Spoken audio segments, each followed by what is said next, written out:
नमस्कार दोस्तों, स्वागत है आपका ISPCS एकेडमी में। और जैसा कि आप जानते हैं, हम लोग की ध्येय IAS का हम लोग टेस्ट सीरीज कर रहे हैं। तो आज ये टेस्ट 3 है। तो चलिए स्टार्ट करें। इससे पहले कि हम स्टार्ट करें, यदि आप चैनल पर नए हैं तो चैनल को जरूर सब्सक्राइब कीजिए। यहाँ पे पहला क्वेश्चन कह रहा है कि निम्नलिखित में से कौन सा सिंधु घाटी की सभ्यता पर प्रकाश डालता है। तो इसका ऑप्शन बी होगा पुरातत्व संबंधी खुदाई। चलिए नेक्स्ट क्वेश्चन देखेंगे और हम कोशिश करेंगे कि इस वीडियो को हम 40 से 50 मिनट के अंदर समाप्त करें। और जब आप इस वीडियो को देखते हैं तो आप अपनी फुल स्पीड पे डबल स्पीड करके देखिए और इस वीडियो को प्लीज़ शेयर ज़रूर कीजिएगा। 3 नंबर कह रहे हैं कौन सा हड़प्पी नगर 3 भागों में विभक्त है। तो इसका जो सही आंसर है वह है धौलावीरा 3 भागों में विभक्त है। 3 नंबर कह रहा है उपनिषद काल के राजा अश्वपति शासक थे। तो 3 नंबर का हो जाएगा कैकेय के, ऑप्शन बी। नेक्स्ट देखेंगे। देखिए ऋग्वेद की लिपि थी, 4 नंबर में कह रहा है कि ऋग्वेद की मूल लिपि थी, तो वह थी आपकी ब्राह्मी। नेक्स्ट क्वेश्चन बुद्ध से संबंधित और आपके लिए बौद्ध और जैन जो है आपकी परीक्षा के लिए बहुत इंपॉर्टेंट है, तो आप अपनी टेक्स्ट बुक से इसके बारे में ज़रूर पढ़िएगा। 5 नंबर कह रहा है कि बुद्ध के जीवन की किस घटना को महाभिनिष्क्रमण के रूप में जाना जाता है। तो 5 का हो जाएगा उनका गृह त्याग, ऑप्शन सी। 6 कह रहा है कि भगवान बुद्ध ने निम्नलिखित 4 आर्य सत्यों का प्रतिपादन किया, नीचे दिए कूट का प्रयोग करके उनके सही क्रम में रखिए। तो 6 का हो जाएगा सबसे पहले दुख है, फिर दुख का कारण है, और उसके बाद है फिर दुख का निरोध है, और दुख निरोध का मार्ग है, यानी कि ऑप्शन ए। चलिए नेक्स्ट देखेंगे। 7 नंबर में लिखा है कि निम्न मंदिरों को कालक्रमानुक्रम में व्यवस्थित कीजिए और नीचे दिए गए कूट की सहायता से सही उत्तर को चुनिए। तो बृहदेश्वर मंदिर, गंगैकोंड चोलपुरम मंदिर, महाबलीपुरम का तटीय मंदिर और सप्त पगोडा। तो चलिए 7 का देख लेंगे हम लोग जो सही आंसर है, और सबसे पहले है आपका सप्त पगैडो, और उसके बाद है फिर महाबलीपुरम का तटीय मंदिर, उसके बाद है फिर बृहदेश्वर मंदिर, उसके बाद गंगैकोंड चोलपुरम का मंदिर, यानी ऑप्शन डी। नेक्स्ट देखेंगे दोस्तों। 8 नंबर क्वेश्चन कह रहा है कि चोल शासकों के शासन काल में निम्नलिखित में से कौन सा वरियम उद्यान प्रशासन का कार्य देखता था। तो वरियम कौन सा प्रशासन का कार्य देखता था। तो 8 का हो जाएगा ऑप्शन सी टोटट वरियम। नेक्स्ट देखेंगे। एक सूची दी हुई है और उस सूची को दूसरी सूची से मिलाना है। तो यहाँ पर लिखा है कि पर्णी जो है वह अष्टधाई के रचयिता थे, तो एक अथरी हो जाएगा। तो देखिए आपके सबसे पहले ही मिल गया ऑप्शन ए, यानी कि एक अथरी। बी कावन वात्स्यायन ने कामसूत्र लिखा, और चाणक्य ने अर्थशास्त्र लिखा, और कल्लड़ ने राज्य तरंगिणी, यानी कि डी का 2। चलिए नेक्स्ट देखेंगे। 10 नंबर कह रहा है कि निम्नलिखित शासकों के नाम सही कालानुक्रमानुसार संयोजित करो और अपना उत्तर कूट से चयन कीजिए। तो विद्याधर, गंध, धंग और यशोवर्मा और कीर्तिवर्मा। तो 10 का हो जाएगा आपका सबसे पहले यशोवर्मा, उसके बाद फिर धंग, और उसके बाद फिर विद्याधर, उसके बाद फिर कीर्तिवर्मा। तो ऑप्शन ए होगा यहाँ पर सही। नेक्स्ट देख लेंगे दोस्तों। दिल्ली का कौन सा सुल्तान अशोक स्तंभ को दिल्ली लाया था। तो यह 11 का हो जाएगा फिरोज शाह तुगलक, ऑप्शन ए। और ये लाया था आपका 1351 से 1388 के बीच में। चलिए नेक्स्ट देखेंगे। यहाँ पर एक सूची दी हुई है और दूसरी सूची को उस सूची से मिलाना है। तो देखिए रहला आप जानते हैं कि इब्न बतूता से संबंधित या उसने लिखी थी। तो C1 जहाँ पर है हम लोग उसको ढूंढेंगे पहले। अगर आपको इस तरह से करना आता है तो एक अगर आप मिला लेते हैं तो कभी कभी पूरा क्वेश्चन आ जाए। देखिए C1 यहाँ पर है और कहीं C1 नहीं है, तो रहला इब्न बतूता ऑप्शन सी हो जाएगा इसका सही। तो देख लेंगे। तारीख़ हिंद अलबर्नी, B4 तारीख़ दिल्ली खुसरो, और तबकाते नासरी मिनहाजुल सिराज, यानी कि ऑप्शन सी। चलिए नेक्स्ट देखेंगे।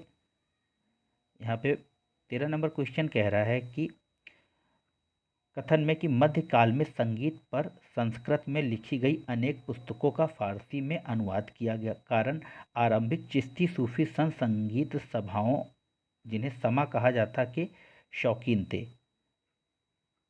तो इसका जो सही आंसर होगा वो देख लेंगे दोस्तों हम लोग। और यहाँ पे सही है ऑप्शन बी। ए तथा आर दोनों सही है। आर ए का सही व्याख्या नहीं करता या सही स्पष्टीकरण नहीं है। चलिए 14 में कह रहा है कि अकबर के शासनकाल की निम्नलिखित घटनाओं को काल क्रमानुसार व्यवस्थित कीजिए। तो यहाँ पर है जजिया की समाप्ति, इबादत खाना का निर्माण, मजहर पर हस्ताक्षर और दीन इलाही की स्थापना। यह क्वेश्चन बहुत इंपॉर्टेंट है और आपकी परीक्षा में फिर आने की संभावना है। तो सबसे पहले जो अकबर ने किया था वह किया था जजिया की समाप्ति, यानी कि यह किया था 1564 में। उसके बाद किया था फतेहपुर सीकरी में इबादत खाने का निर्माण 1575।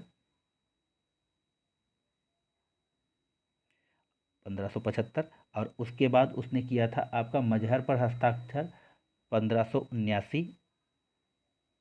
और उसके बाद दीन इलाही, यानी कि ऑप्शन ए हो जाएगा यहाँ पर सही। चलिए नेक्स्ट देखेंगे। निम्नलिखित मुस्लिम शासकों का सही कालक्रमानुक्रम नीचे दिए गए कूट से चुनिए। तो यहाँ पर है अहमद शाह अब्दाली, मोहम्मद शाह, जहांगीर और बहादुर शाह। तो देख लेंगे हम लोग। इसका जो सही आंसर है दोस्तों वह है ऑप्शन आपका सी। सबसे पहले जहांगीर 1605 से 1627। और उसके बाद है आपका फिर दो मोहम्मद शाह, जिनका शासनकाल है 1719 से 1748। और उसके बाद है आपका अहमद शाह अब्दाली, इनका जो है 1761। और उसके बाद है बहादुर शाह 1837 से 1857, जो कि क्रांति हुई थी उस समय तक। चलिए 16 नंबर कह रहा है कि फ्रांसीसी दक्कन में शक्ति आंदोलन स्थापित करने में असफल रहे क्योंकि अंग्रेजों की फौज शक्तिशाली थी। यहाँ पर ऑप्शन बी हो जाएगा। चलिए नेक्स्ट क्वेश्चन देखेंगे।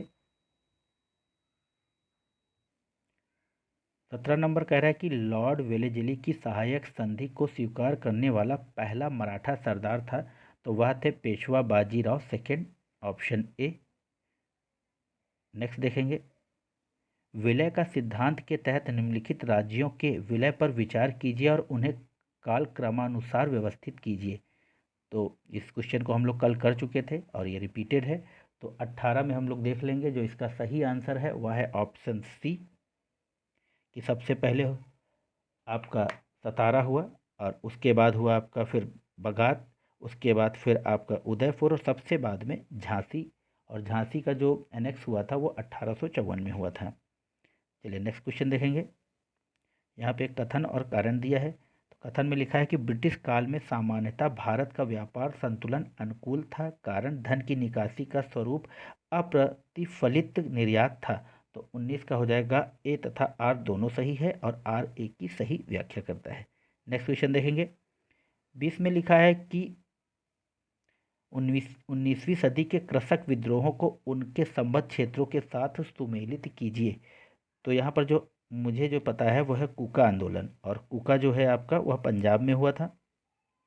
तो देखते हैं हम लोग कि अपने ज्ञान से कितना मिला पाते हैं हम लोग इसको। तो यहाँ पर हो गया कूका पंजाब, यानी कि B1। यहाँ पर अब दो एलिमिनेट हो गए हैं आपके। अब डी में B1 है और सी में B1 है। कूका के बाद है आपका फिर कुकी। कुकी भी मुझे पता है कि यह मणिपुर में या त्रिपुरा में हुआ था। मणिपुर और त्रिपुरा दोनों जगह हुआ था। तो B1A4। अब यहाँ पर दोनों जगह B1 और A4 है। और उसके बाद है फिर आपका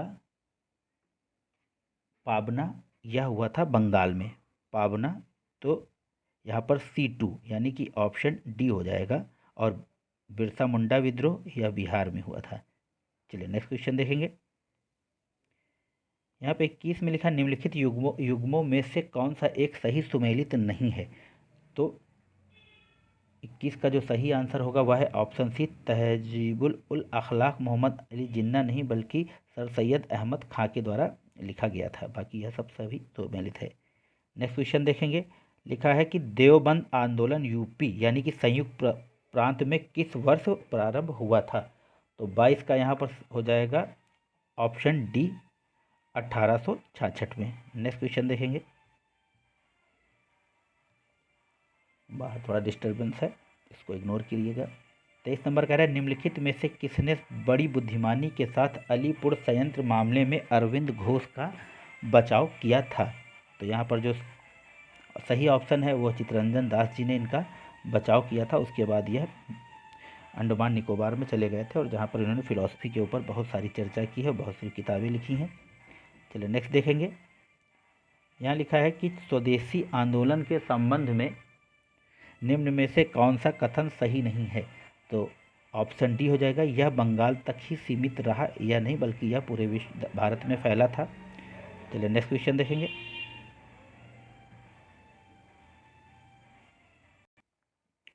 पच्चीस नंबर कह रहा है कि कौन सी महत्वपूर्ण घटना जलियांवाला बाग नरसंहार के तुरंत पूर्व घटी थी। तो 25 का हो जाएगा बी, रॉलेट एक्ट का बनना, उसी के विरोध में वहाँ पर गोलियाँ चली थीं। चलिए नेक्स्ट क्वेश्चन देखेंगे। स्वेज नहर क्षेत्र में उत्तर से दक्षिण दिशा की ओर पड़ने वाली झीलों का सही क्रम है। तो यह रिपीटेड क्वेश्चन है, यह यूपीपीसीएस में पूछा जा चुका है और उसी को यहाँ पर रखा गया है। तो यहाँ पर जो इसका सही आंसर है वह D, lake Manzala, lake Timsah, great bitter lake और लिटिल बियर लेक, यह आंसर सही है। 27 नंबर कह रहा है निम्नलिखित युगों में से कौन सा एक सही सुमेलित नहीं है। तो 27 में आपका ऑप्शन सी मेसाबी रेंज कोयला क्षेत्र, यह सुमेलित नहीं है और मेसाबी रेंज अमेरिका में स्थित है और यह कोयला नहीं बल्कि लौह अयस्क के लिए प्रसिद्ध है। बाकी यह क्लीवलैंड लौह इस्पात के लिए प्रसिद्ध, डेट्रॉयट आप जानते हैं मोटर गाड़ी के लिए और फिलाडेल्फिया पोत निर्माण के लिए और यह है लौह अयस्क के लिए। चलिए नेक्स्ट क्वेश्चन देखेंगे। 28 में कथन और कारण दिया हुआ है, देख लेंगे। पाकिस्तान में बांग्लादेश की तुलना में अधिक नस्लीय और जाति विविधता है। कारण पंजाबी पाकिस्तान की आधिकारिक भाषा है जबकि अधिकांश लोग बोलने में उर्दू भाषा का प्रयोग करते हैं। तो इस क्वेश्चन का जो देख लेंगे हम लोग वह है ऑप्शन सी, ए सही परंतु आर गलत है।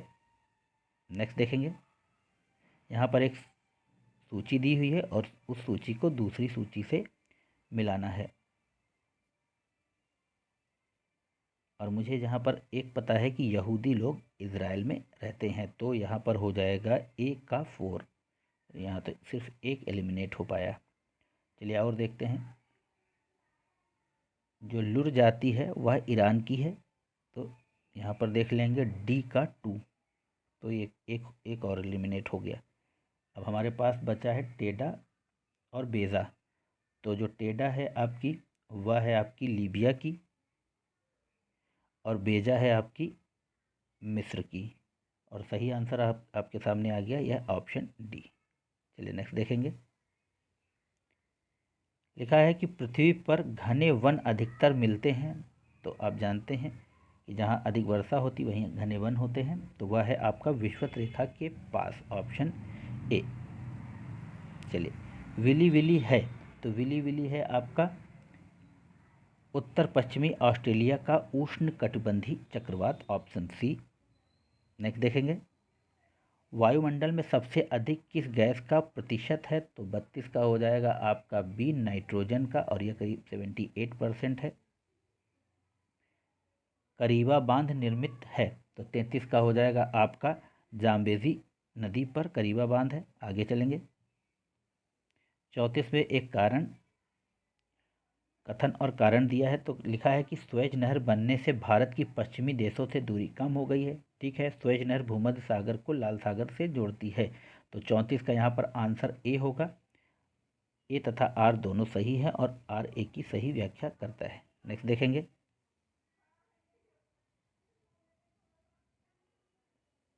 पैंतीस नंबर में कह रहा है कि हरमूज जल संधि या हरमूज स्ट्रेट कहाँ पे पाई जाती है।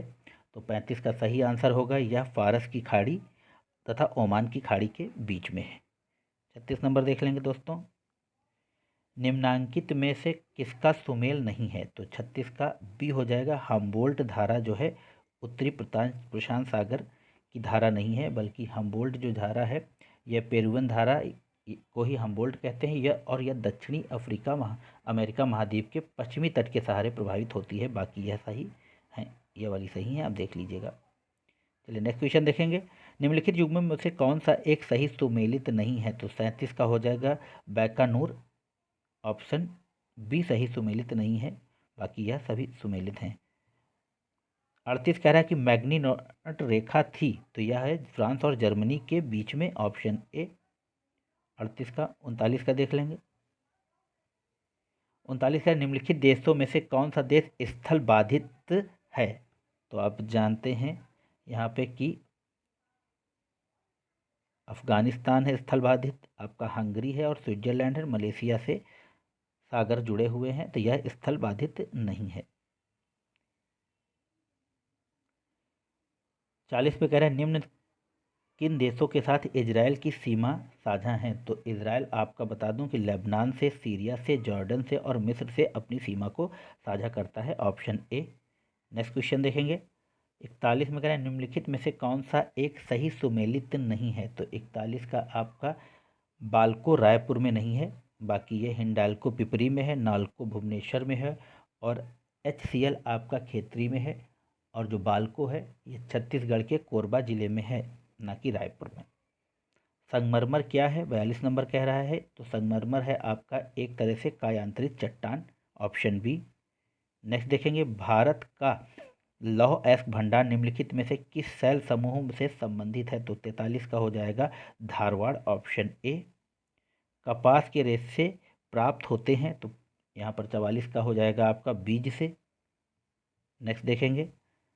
भारत में एग्रो इकोलॉजिकल जोन्स की कुल संख्या है, तो 45 का हो जाएगा डी 20। यह क्वेश्चन भी UPPCS में पूछा जा चुका है। नेक्स्ट देखेंगे। यहाँ पर एक सूची दी हुई है और उस सूची को दूसरी सूची से मिलाना है, और नदियाँ और बांध दिए हैं, तो हम लोग देख लेंगे। यहाँ पर बेतवा पर माता टीला बांध हमें पता है, ऑप्शन ए का 2, तो ए का 2 ऑप्शन मिल गया। देखिए आपका बाकी सब सही तो मिलते हैं। B1 महानदी, हीराकुंड, C4 चंबल, गांधी सागर और ताप्ती ककरापारा। चलिए नेक्स्ट देखेंगे। 47 नंबर क्वेश्चन कह रहा है कि कावेरी नदी का उद्गम है, तो यहाँ पर 47 का हो जाएगा ब्रह्मगिरी की पहाड़ियों से कावेरी का उद्गम है। नेक्स्ट क्वेश्चन देखेंगे।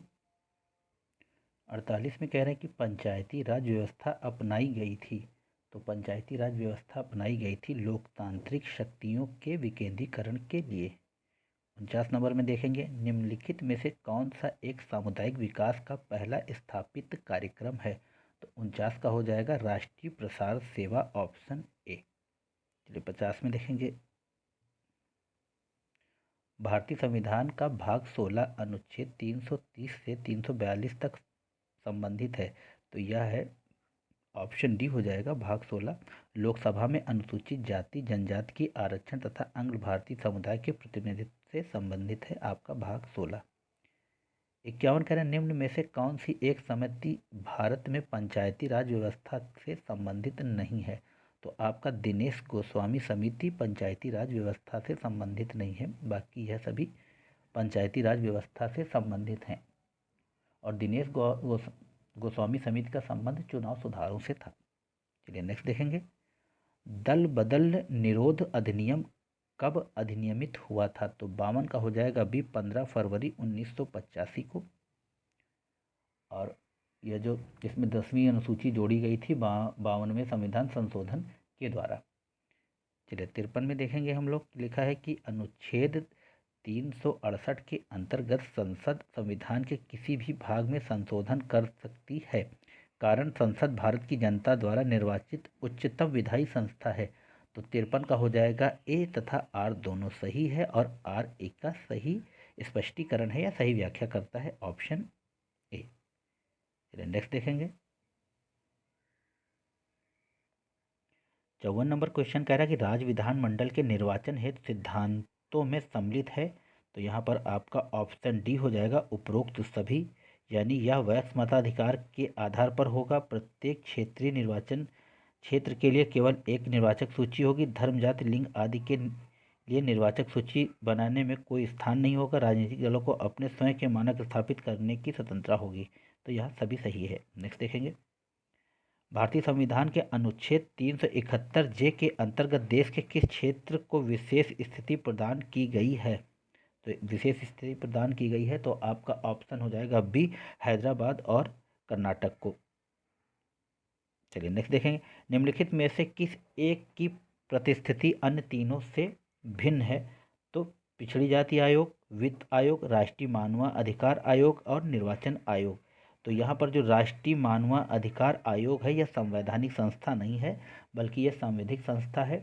और जो राष्ट्रीय पिछड़ा आयोग है आपका, यह है अनुच्छेद 338 खा 338 बी कह सकते हो इसको। और उसके बाद आप जानते हैं जो वित्त आयोग है वो है 280 में और जो निर्वाचन आयोग है वह है 324 में।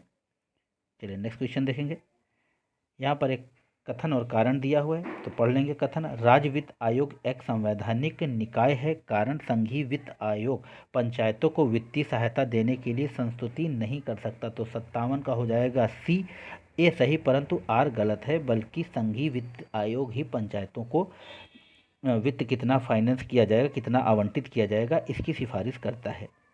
नेक्स्ट क्वेश्चन 58 नंबर क्वेश्चन कह रहा है कि भारतीय संविधान के अनुच्छेद 352 के अंतर्गत आपातकाल की घोषणा तभी की जा सकती है जब भारत के किसी भाग की सुरक्षा निम्नलिखित में से खतरा हो। तो आप जहां पर देख लेंगे कि युद्ध के कारण, विदेशी आक्रमण के कारण और सशस्त्र विद्रोह के कारण आंतरिक उपद्रव इसमें सम्मिलित नहीं है। ऑप्शन हो जाएगा यहाँ पर सी।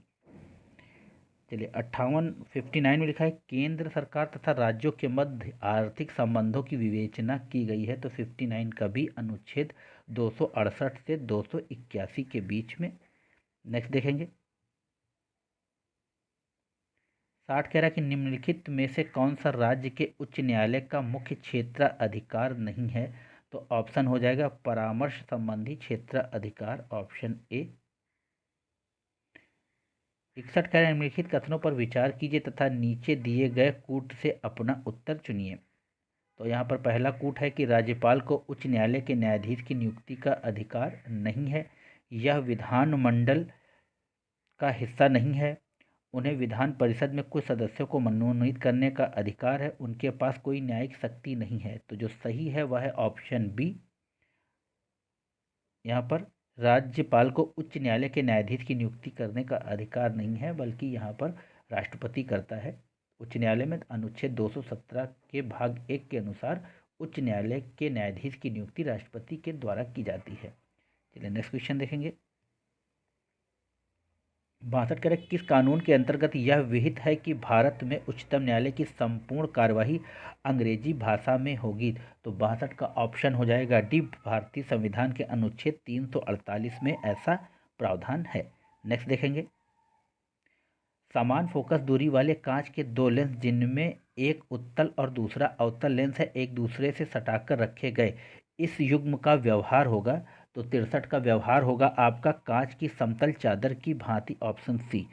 नेक्स्ट देखेंगे हृदय अपश्रव्य आवृत्ति पर कंपन करता है, ध्वनि की गति गैस में द्रव ठोस की तुलना में अधिक होती है, मैक संख्या ध्वनि की गति वर्णित करने के लिए प्रयोग में लाते हैं और पराश्रव ध्वनियों की आवृत्ति 20,000 हर्ट्ज से अधिक होती है। तो 64 का यहाँ पर हो जाएगा सी, 1, 2 और 1, 3 और 4। ध्वनि की गति जो है गैस में नहीं बल्कि ठोस में सबसे अधिक होती है। चलिए नेक्स्ट देखेंगे यहाँ पर एक सूची को दूसरी सूची से मिलाना है। तो हाइग्रोमीटर हम जानते हैं सापेक्षिक आर्द्रता, यहाँ पे हो जाएगा बी का 4 और थोड़ा सा इसको बढ़ा लेते हैं, नहीं बैरोमीटर होता है सापेक्षिक आर्द्रता के लिए। तो 65 का हो जाएगा, नहीं हाइग्रोमीटर सापेक्षिक आर्द्रता, मैं सही बोल रहा था। तो हो जाएगा B4 और ऑप्शन आगे आपके सामने ये है A3 हो जाएगा। एमीटर जो है वह धारा के लिए है और स्प्रिंग की तुला आप जानते हैं भार के लिए है और बैरोमीटर दाब के लिए है। चलिए नेक्स्ट देखेंगे छाछठ कह रहा है कि जल वाष्प में परिवर्तन कहलाता है, तो जल वाष्प में परिवर्तन कहलाता है छाछठ का ऑप्शन भी भौतिक परिवर्तन होता है। नेक्स्ट देखेंगे, डॉक्टर कलाकार एवं मूर्तिकार कैल्शियम सल्फेट का उपयोग करते हैं जिसका लोकप्रिय नाम है, तो 67 का हो जाएगा option D plaster of Paris. और मित्रों पेपर बहुत नज़दीक है आपका, और जैसे जैसे परीक्षा की तिथि नज़दीक आ रही है हम लोगों की जो एंजाइटी का लेवल है वो बढ़ता जा रहा है, तो आप घबराइए नहीं, पैनिक मत होइए। और क्या होता है जब एग्ज़ाम नज़दीक आता है तो पढ़ाई में भी कम मन लगता है, तो इसलिए आप टेस्ट सीरीज लगाइए अगर आपको मिलती हैं, या इस तरह जैसे हम प्रैक्टिस सेट करवा रहे हैं इस तरह के वीडियो को आप बार बार देखेंगे तो आपको क्वेश्चन रट जाएंगे, और एग्ज़ामिनेशन हॉल में जब आपके सामने ऑप्शन होगा तो आप पेपर बहुत अच्छे से करने पाएंगे। चलिए आगे बढ़ेंगे और 68 नंबर देखेंगे कि निम्नलिखित युग्मों में से कौन सा एक सही सुमेलित नहीं है। तो 68 का जो सही आंसर है वह है आपका ऑप्शन बी, कॉपर जो है वह सिनेबार से नहीं बल्कि कॉपर का जो मुख्य अयस्क है वह है आपका कुर्पाइट। चलिए नेक्स्ट देखेंगे, वर्मी कल्चर में प्रयुक्त वर्म होता है, तो 69 में यह अर्थवर्म यानी कि केचुआ होता है, ऑप्शन डी। नेक्स्ट देखेंगे, यहाँ पे 70 नंबर क्वेश्चन में एक कथन और कारण दिया है, तो देखेंगे साधारणतः यह देखा गया है कि लोहे की वस्तुएं जब वायुमंडल में अनाश्रित होती हैं तब वे भूरे पाउडर की परत से आच्छादित हो जाती हैं जिनको जंग कहते हैं। कारण जंग अर्थात भूरा पाउडर पदार्थ टैनिन की जमा होने से बनता है, तो 70 का आपका ऑप्शन सी होगा यहाँ पर, ए सही परंतु आर गलत है। नेक्स्ट देखेंगे, 71 में फिर एक कारण दिया हुआ और कथन दिया है, तो मरुस्थलीय पौधों के जड़ तंत्र काफ़ी लंबे होते हैं, यह सही है, और कारण मृदा का उच्च तापमान जड़ विकास को प्रोत्साहित करता है, तो जो 71 का सही होगा वह भी ऑप्शन सी है यहाँ पर, ए सही किंतु आर गलत है। नेक्स्ट देखेंगे, निम्नलिखित में से कौन सा लवण मानव हड्डियों में सर्वाधिक मात्रा में पाया जाता है, तो वह है आपका calcium phosphate, option C. Next देखेंगे, यहाँ पर एक सूची दी हुई है और दूसरी सूची को मिलाना है, तो विटामिन और हीनता रोग, तो 73 का हम लोग देख लेंगे, जो सही आंसर है वह है आपका, पहले तो हम लोग मिलाने की कोशिश करते हैं, तो यहाँ पर ए का 3 हो जाएगा, रेटिनॉल जो होता है वह होता है नेत्र सुख का लाल होना, और उसके बाद है आपका बी टोकोफेरॉल, यह बांधता के लिए, और उसके बाद है साइनोकोबालामिन घातक रक्ताल्पता, और पैराडाक्सिन मानसिक व्याधि, यानी ऑप्शन बी हो जाएगा यहाँ पर सही। चलिए आगे बढ़ेंगे, और 74 में कह रहा है कि निम्नलिखित युग्मों में से कौन सा एक सही सुमेलित नहीं है, तो 74 का हो जाएगा कपड़े धोने का सोडा, तो यह पोटेशियम नहीं होता है, बाकी यह सभी सुमेलित है, और कपड़े धोने के सोडा को सोडियम कार्बोनेट कहते हैं। नेक्स्ट देखेंगे, मानव मस्तिष्क के बारे में निम्नलिखित कथनों पर विचार कीजिए। मस्तिष्क हृदय गति को नियंत्रित करने के लिए उत्तरदायी है, दूसरा यह शरीर के संतुलन के लिए उत्तरदायी है, तो 75 का हो जाएगा सी, ऑप्शन एक और दोनों सही हैं। नेक्स्ट, प्रति प्रतिजन डीपीटी बच्चों को दी जाती है बचाव के लिए, तो 76 का हो जाएगा रोहिणी कुकर खांसी और टिटनेस के लिए, ऑप्शन डी। नेक्स्ट 77 में लिखा है कि निद्रा रोग नामक बीमारी होती है, तो किसकी भी का कारण होती है, तो ट्रेपेनोसोमा नामक एक कोशिकीय जीव से, तो ऑप्शन डी हो जाएगा। नेक्स्ट देखेंगे, निम्नलिखित में से कौन सा एक सही सुमेलित नहीं है, तो जो 78 का है वह है ऑप्शन राम प्रसाद बिस्मिल, यह प्रयागराज से संबंधित नहीं थे बल्कि यह जो संबंधित थे वो आपका शाहजहांपुर से। चुनारगढ़ में अनूप वेदिका है जिनकी वे हैं, तो वह किसकी है, 79 का हो जाएगा भर्तहरि की, ऑप्शन बी। चलिए नेक्स्ट देखेंगे, 80 में कह रहा है कि यूपी को समय समय पर दिए गए नामों को संबंधित वर्षों से सुमेलित कीजिए तथा कूट की सहायता से प्राप्त करें। देखिए 80 नंबर का क्वेश्चन आपको बहुत सावधानी से करना है, ये उत्तर प्रदेश का परीक्षा है और उत्तर प्रदेश के लिए आपको पूरी रीति से तैयार रहना है। तो हम देख लेंगे यहाँ पर उत्तर पश्चिमी नाम दिया गया है, यह दिया गया है 1836 में। उसके बाद दिया है आगरा एवं अवध का संयुक्त प्रांत 1877। और उसके बाद है संयुक्त प्रांत, तो वह दिया गया है आपका 1937 में। और उसके बाद है उत्तर प्रदेश, तो वह है 1950 में। ऑप्शन हो जाएगा यहाँ पर सी। चलिए नेक्स्ट देखेंगे। उत्तर प्रदेश के निम्नलिखित नगरों में से किस एक नगर में नगर निगम नहीं है? तो 81 का बी, बस्ती में नगर निगम नहीं है, बल्कि यह अलीगढ़, मुरादाबाद और सहारनपुर में है। चलिए, और उत्तर प्रदेश के 17 जिलों में नगर निगम वर्तमान में विद्यमान है या स्थापित हुआ है। 82 में उत्तर प्रदेश राज्य पर्यटन विकास निगम लिमिटेड की स्थापना की गई थी, तो वह की गई थी 1974 में, ऑप्शन ए। 83 उत्तर प्रदेश में मान्यता प्राप्त स्टॉक एक्सचेंज है, तो यह आपका कानपुर में है, ऑप्शन बी। उत्तर प्रदेश के निम्नलिखित नगरों का भौगोलिक क्षेत्रफल की दृष्टि से सही अवरोही क्रम क्या है? तो 84 का हो जाएगा वाराणसी, गौतम बुद्ध नगर, बागपत, संत Ravidas Nagar, option D. Next देखेंगे। 85 नंबर क्वेश्चन कर रहा है, जनगणना 2011 के अनुसार उत्तर प्रदेश की साक्षरता दर 2001 से 11 तक में वृद्धि हुई थी। यह क्वेश्चन बहुत ही महत्वपूर्ण और इम्पॉर्टेंट है, और इसका जो सही आंसर है वो 11.45%। चलिए नेक्स्ट देखेंगे। यहाँ पर एक सूची दी हुई है और इस सूची को दूसरी सूची से मिलाना है, और इसका जो सही आंसर है दोस्तों वह है आपका ऑप्शन बी।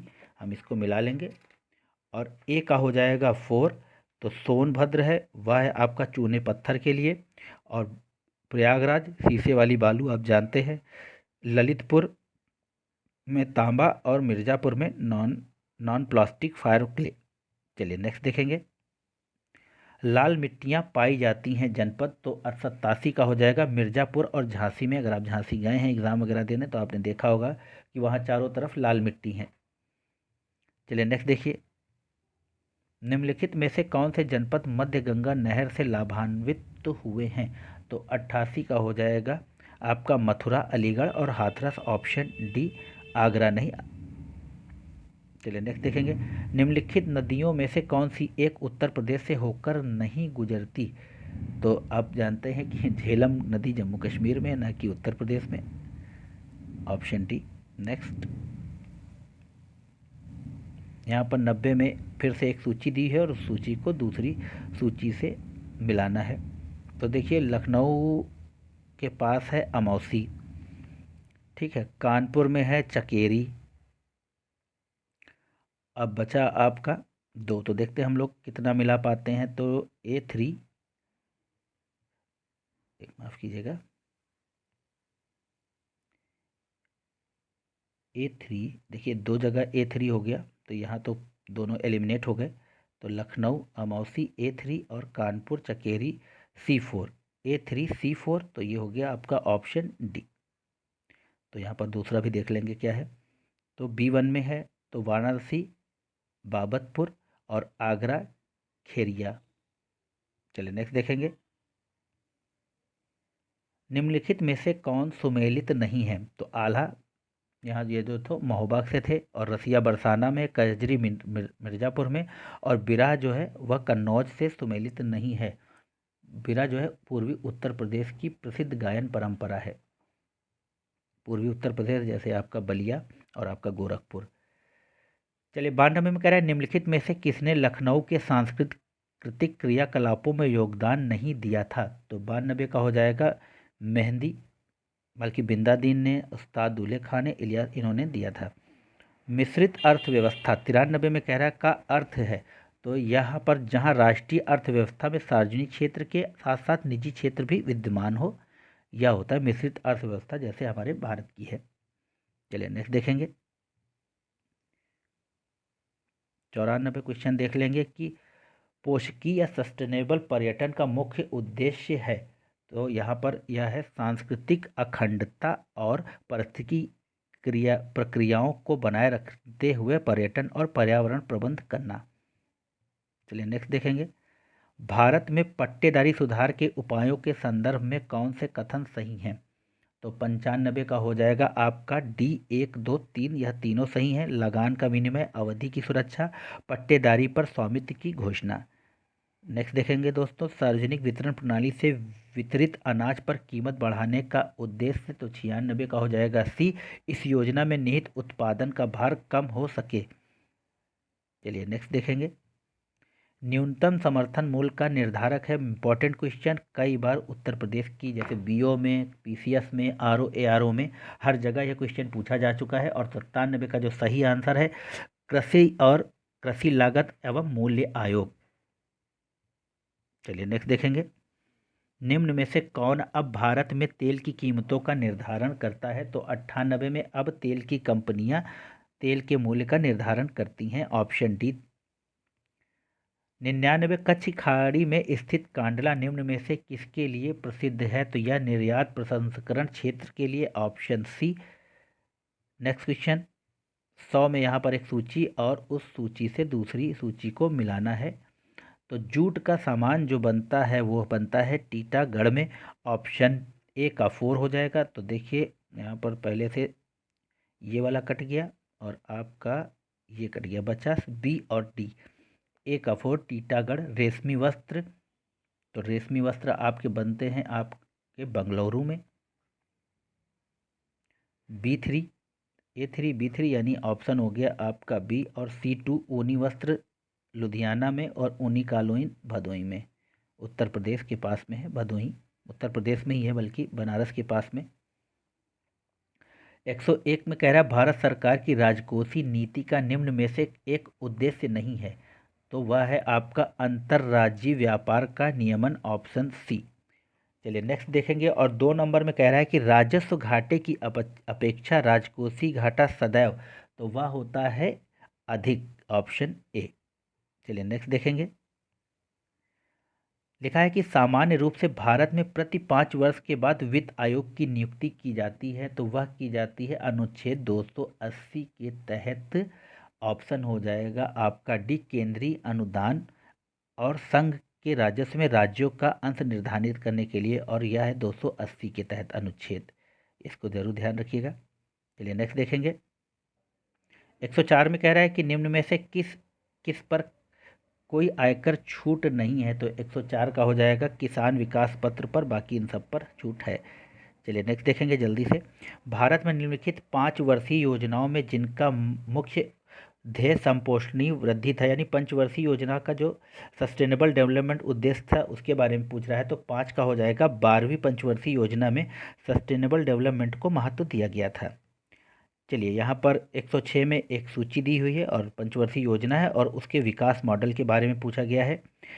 तो 106 का जो प्रथम थी वो थी आपकी ये हैरोड डोमर मॉडल पर आधारित थी प्रथम पंचवर्षीय योजना।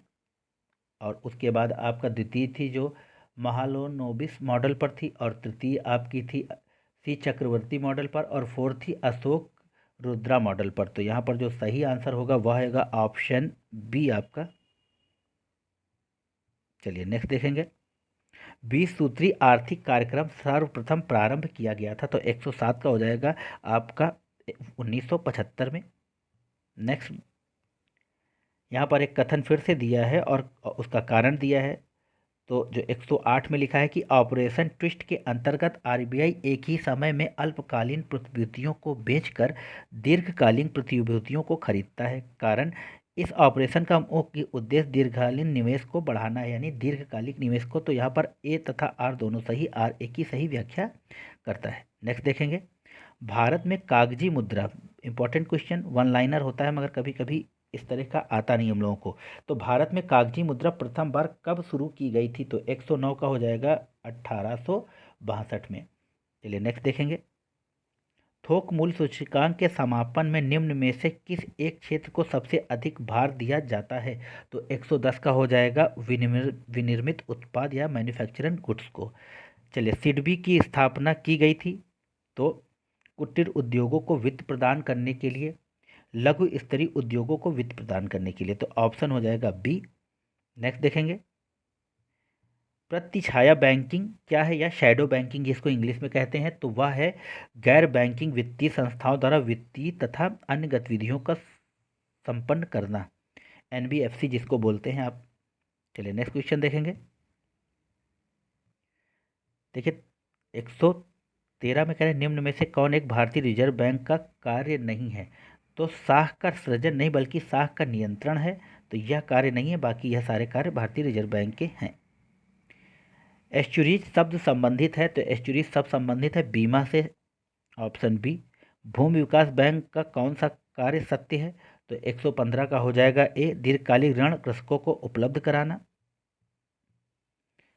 116 निम्न में से मानव विकास सूचकांक का कौन सा भाग नहीं है, तो 116 में स्वास्थ्य और पोषण नहीं है, बल्कि प्रति व्यक्ति आय, जन्म के साथ जीवन प्रत्याशा और सकल नाम निवेश या बच्चों का जो एनरोलमेंट होता है स्कूल में, वह है मानव विकास सूचकांक का मानक।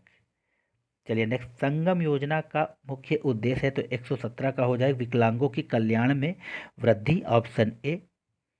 118 में कह रहा है कि जनगणना 2011 के अंतिम आंकड़ों पर आधारित सर्वाधिक जनसंख्या वाले 4 राज्य हैं, तो वह है आपका ऑप्शन ए, उत्तर प्रदेश, महाराष्ट्र, बिहार और पश्चिम बंगाल। चलिए नेक्स्ट क्वेश्चन देखेंगे। यहाँ पे 119 में कह रहा है कि जनसंख्या के संदर्भ में निम्न वर्षों में से किस एक को महान विभाजन का वर्ष कहा जाता जिसके पश्चात भारत की जनसंख्या में निरंतर तथा त्वरित वृद्धि दर्ज की गई, तो यह 119 का बी 1921 है।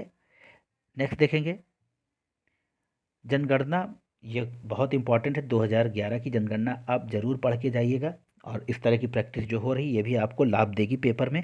तो 20 में कह रहा है कि जनगणना 2011 के अनुसार भारत में लिंगा अनुपात क्या है, तो 120 का डी हो जाएगा, उपरोक्त में से कोई नहीं, यहाँ पर कोई भी सही नहीं है, यहाँ पर ऑप्शन डी होगा। और जो इस समय भारत का लिंगानुपात है वह है 1000 पुरुषों पे 943 महिलाएं, तो यह है आपका लिंगानुपात 943। चलिए नेक्स्ट देखेंगे, जनगणना 2011 के अनुसार भारत के निम्नलिखित राज्यों में से किसमें प्रति 100 बालिकाओं 0 से 6 वर्ष की संख्या पर बालकों की संख्या सर्वाधिक है, तो 121 का हो जाएगा सी, हरियाणा में। यहाँ पर 22 में कह रहा कि भारत की साक्षरता में सर्वाधिक प्रतिशत वृद्धि देखी गई, तो 122 का ऑप्शन डी 1991 से 2001 के बीच में। चलिए नेक्स्ट देखेंगे, पर्यावरण से अभिप्राय है, तो आप जानते हैं कि उपरोक्त सभी, यहाँ पर आप इसको देख लीजिए, ये सभी पर्यावरण के घटक हैं। धरनी कृषि 24 में कह रहा है कि धारणी या सस्टेनेबल एग्रीकल्चर, तो कृषि 124 का सी हो जाएगा, भूमि का इस प्रकार प्रयोग कि उसकी गुणवत्ता अक्षुण्ण बनी रहे। यूएनईपी का मुख्यालय कहाँ पे है, तो मैं बहुत बार इसको प्रैक्टिस में करवा चुका हूँ, और यह है आपका नैरोबी, सी, ऑप्शन सी में। नेक्स्ट क्वेश्चन देखेंगे, 126 में कह रहा है कि निम्नलिखित, माफ कीजिएगा, निम्नलिखित में से कौन पर्यावरण संतुलन के संरक्षण से संबंधित है, तो 126 का यहाँ पर जो सही आंसर होगा ऑप्शन डी, यह सभी पर्यावरण संरक्षण से संबंधित हैं। चलिए नेक्स्ट देखें, ग्रीन वॉश इंगित करता है, तो ग्रीन वॉश इंगित करता है पर्यावरण संरक्षण का झूठा वादा, इंपॉर्टेंट क्वेश्चन। 128 में लिखा है कि एक पारिस्थितिकी तंत्र में निम्नलिखित में से कौन प्राथमिक उपभोक्ता है, नीचे दिए गए कूट से सही उत्तर का चयन कीजिए, तो यहाँ पर चींटी और हिरण प्राथमिक उपभोक्ता हैं, ऑप्शन ए 1 और 2। चलिए नेक्स्ट देखेंगे, पारिस्थितिकी तंत्र में तत्वों के चक्रण को क्या कहते हैं, तो इसको कहते हैं जैव भू रासायनिक चक्र, ऑप्शन बी। 30 देख लेंगे दोस्तों, एक मनुष्य के जीवन को पूर्ण रूप से धारणी करने के लिए आवश्यक न्यूनतम भूमि को क्या कहते हैं, तो इसको कहते हैं पारिस्थितिकी पदछाप, ऑप्शन बी।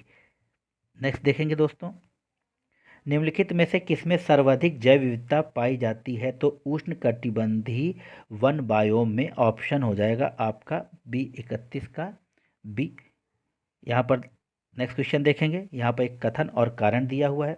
तो कथन कहेंगे कि उष्ण कटिबंधीय देशों में तितलियों की प्रजातियां सर्वाधिक संख्या में पाई जाती हैं, कारण तितलियां कम तापमान में नहीं रह सकती हैं।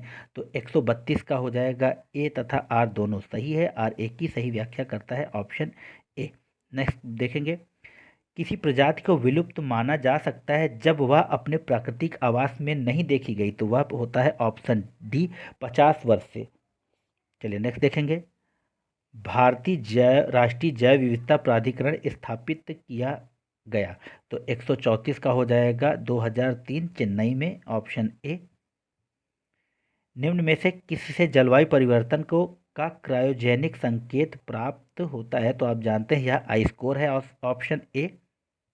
नेक्स्ट देखेंगे, 136 कह रहा है कि निम्नलिखित में से कौन सही सुमेलित नहीं है, तो डी सही।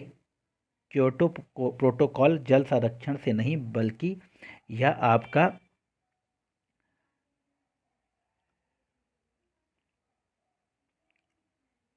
कार्बन से रिलेटेड है, ना कि जल संरक्षण से। बाकी कार्टाजोना बायोसेफ्टी, स्टॉकहोम सम्मेलन अनावरत जैव प्रदूषक से और मॉन्ट्रियल ओजोन परत से संबंधित है।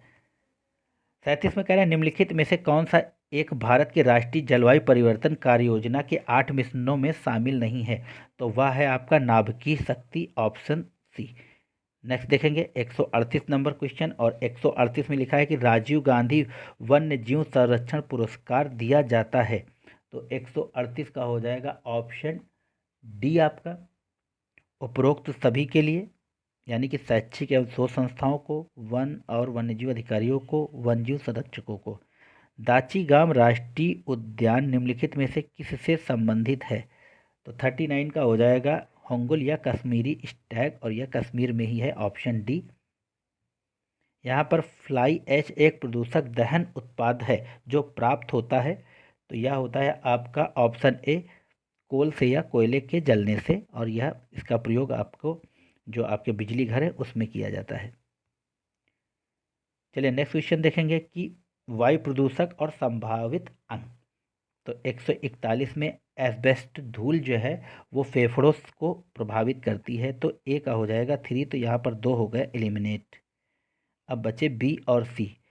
सीसा जो है आपका करता है मस्तिष्क को, तो बी का 1, A3 बी का 1, ये ऑप्शन बी हो गया सही। और सी का हो जाएगा पारा, और पारा करता है आपको आपके लीवर को, और कार्बन मोनोऑक्साइड आपकी रक्त की जो धाराएं हैं या आपकी वेन्स हैं उनको।